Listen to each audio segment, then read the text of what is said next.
She tugged at the towel wrapped around my waist, her fingers brushing the fabric as she grinned in the dim light of my kitchen. "Stay with me tonight, just us," Emily whispered, her voice soft but steady like she'd been holding those words for a while.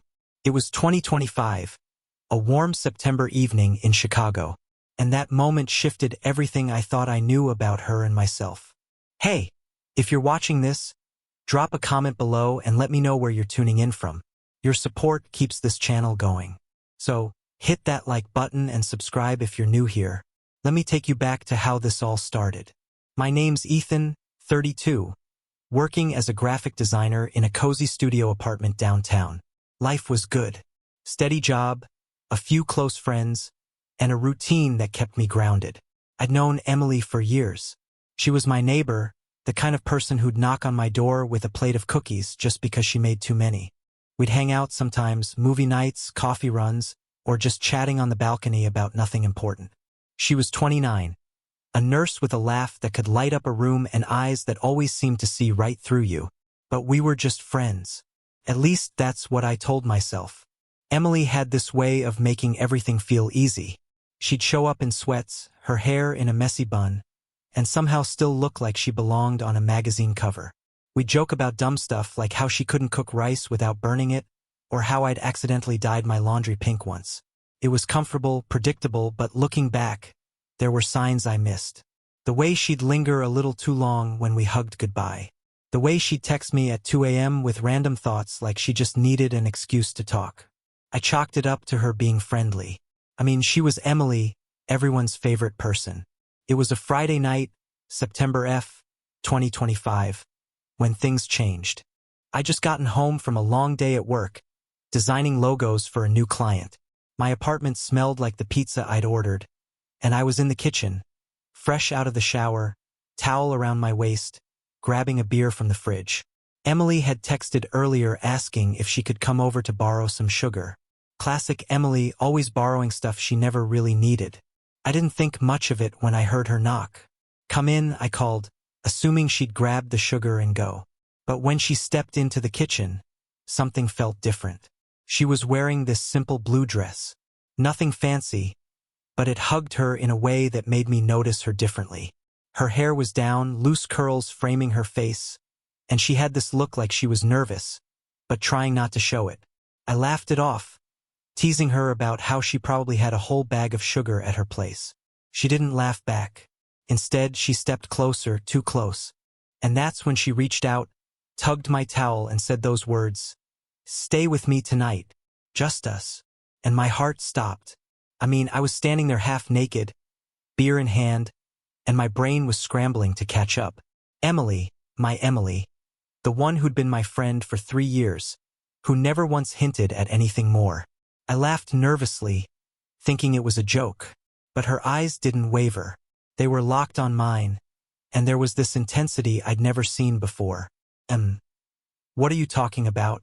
I managed to say, pulling the towel tighter around me. She stepped back, her cheeks flushing, but she didn't break eye contact. "Ethan, I'm serious. I've been thinking about this for a while. I don't want to just be your neighbor anymore." Her voice was quiet, but firm, like she'd rehearsed this. I didn't know what to say. Part of me wanted to laugh it off, keep things normal, but another part, the one I'd been ignoring for months, was screaming that I'd felt something for her, too. Those late-night talks, the way she'd lean against me during movies, the way I'd catch myself smiling when she texted. Had I been blind this whole time? I set the beer down, trying to buy time. I were friends. I mean, you're amazing, but this is a lot. I could see the hurt flicker across her face, and it hit me like a punch. I didn't want to hurt her, but I also didn't know how to process this. She nodded like she'd expected that answer and turned toward the door. "Forget it," she said, her voice barely above a whisper. I shouldn't have said anything. She left and I stood there staring at the closed door, my mind racing. Had I just screwed up something real? Or was I right to keep things as they were? I couldn't shake the image of her standing there, vulnerable but brave, saying words I never thought I'd hear. I didn't sleep that night. I kept replaying it, wondering what she meant by just us, wondering if I'd missed my chance. The next morning, I texted her, trying to keep it light. Hey, you still owe me that sugar. No response. That wasn't like her. Emily always texted back, even if it was just a dumb emoji. By noon, I was worried. By evening, I was pacing. I knocked on her door, but she didn't answer. Her car was in the lot, so I knew she was home. I left a note under her door. Can we talk? I'm sorry about last night. Still nothing. Days passed and the silence was deafening. We'd gone from talking every day to nothing. I'd see her in the hallway sometimes, but she'd give me a tight smile and keep walking. It was like losing a part of myself. I started questioning everything. Had she always felt this way? Had I been too caught up in my own world to notice? And the bigger question, did I feel the same? I thought about her all the time now. Her laugh, her quirks, the way she made me feel like I was enough. But I was scared. What if we tried and it ruined everything? What if we couldn't go back to being friends? A week later, I couldn't take it anymore. I saw her coming back from work. Her nurse scrubs wrinkled, her face tired. I caught her in the stairwell before she could slip away. Emily, please, I said, blocking her path. Can we talk? She hesitated, then nodded, and we ended up on my balcony, the city lights stretching out below us. It was awkward at first. I didn't know where to start, so I just blurted it out. I messed up. I didn't know what to say that night, but I haven't stopped thinking about you since. She looked at me, her eyes searching mine. Ethan, I meant what I said. I've liked you for a long time, but I was scared to ruin what we had. When I saw you in the kitchen, I couldn't hold it in anymore. Her voice cracked and it broke something in me. I realized then that I'd been holding back, too. Not just from her, but from myself. I'd been so focused on keeping things safe that I hadn't let myself feel what was right in front of me. I don't want to lose you, I said, my voice shaky. But I don't know if I'm ready for this to change. She nodded like she understood, but there was a sadness in her eyes that made my chest ache. I don't want to push you, she said, but I can't keep pretending I don't feel this way. She turned to leave and I grabbed her hand. Not thinking, just acting. Wet. I said, don't go.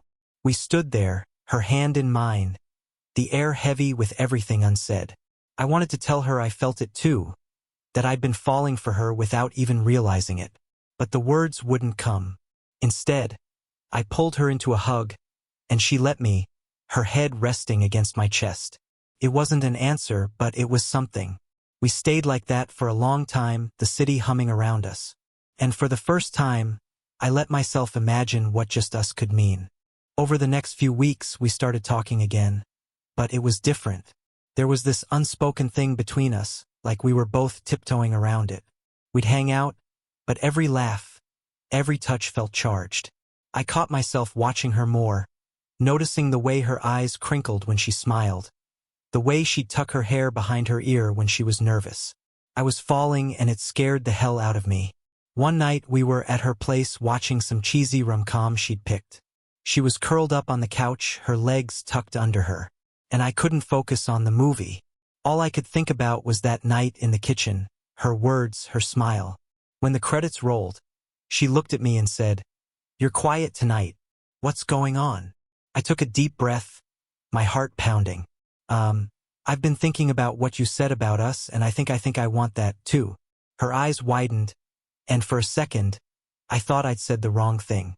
But then she smiled, that same smile from the kitchen, and leaned in, kissing me softly. It wasn't rushed or dramatic like in the movies. It was real, warm, and right. When she pulled back, she whispered, "Took you long enough?" We laughed, and just like that, the tension that had been building for weeks melted away. But here's the twist. Things didn't just fall into place.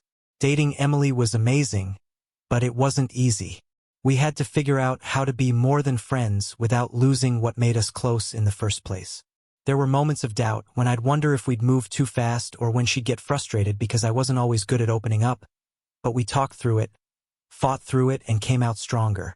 By November 2025, we were officially together, navigating this new chapter with all its messiness and joy.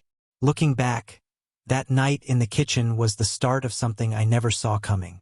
Emily's courage to say what she felt forced me to face my own feelings, and I'm grateful for it every day. We're still figuring things out, but I wouldn't trade it for anything. If you like this story, hit that like button and share it with someone who needs a little push to take a chance on love. Drop a comment below. Where are you watching from? And what's a moment that changed your life?